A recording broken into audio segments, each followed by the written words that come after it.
Hi, how's everyone doing? I have this book, this shiny book. It's called Littlest the Lizard by Catherine Helidoniotis. Kathy, sorry if I mispronounced it. It's very likely, but that's okay. This is a really good book about being small and still making a big statement. You guys ready? Lucas, the littlest lizard.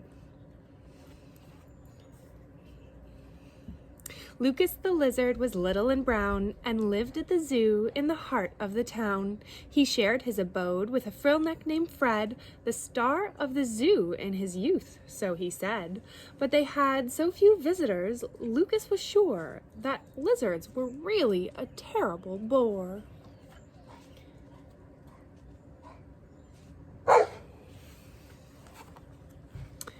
One day he asked Fred, "Where are our spectators?" "They're off," grumbled Fred, "watching green alligators."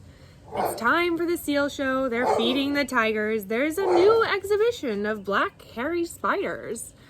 To marvel at monkeys, they'll wander for miles, but nobody seems to care much for reptiles." "Surely," said Lucas, "you have to be wrong. It seems a visitor's coming along."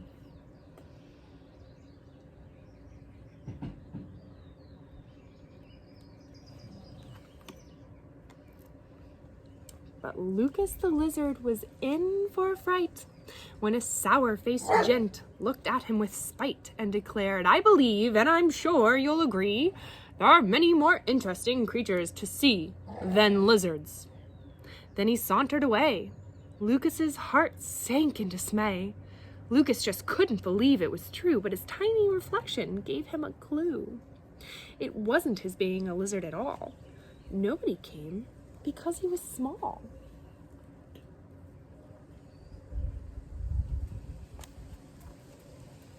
Lucas the lizard thought each day and night, then woke up one morning and said with delight, "I have an idea. I've thought up a plan. I'll bring in the people. I know that I can. Just watch me. I'll be the new star of the zoo. If seals can do tricks, then a lizard can too." The very next day, he was up at first light to rehearse all his tricks and get everything right. He walked on his hands and danced on his toes. He balanced a wobbly stick on his nose. He hopped on one foot and stood on his head, but no one was watching apart from old Fred.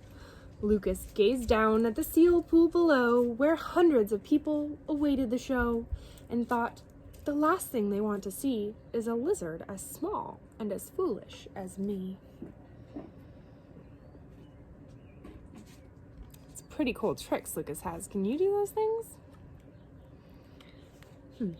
But Lucas was in for quite a surprise. Rain started falling, clouds darkened the skies. In a few seconds flat, the seal show was washed out. The people were angry and started to shout. "If they want a show they shall see, but first they will have to notice me," thought Lucas. Then a tiny girl said, "There's a lizard up there who stands on his head." Before long, the crowd had gathered around to see Lucas perform. They made not a sound. He walked on his hands and danced on his toes. He balanced a wobbly stick on his nose. He hopped on one foot and stood on his head, and then took his bows beside his friend Fred. The crowd cheered for Lucas, the new star of the zoo, who couldn't believe his dream had come true. Now Lucas knows what's most important of all, to believe in your heart you're never too small. That's a pretty happy lizard. He had to try, and try hard, and try more than once, but he succeeded. And you can too.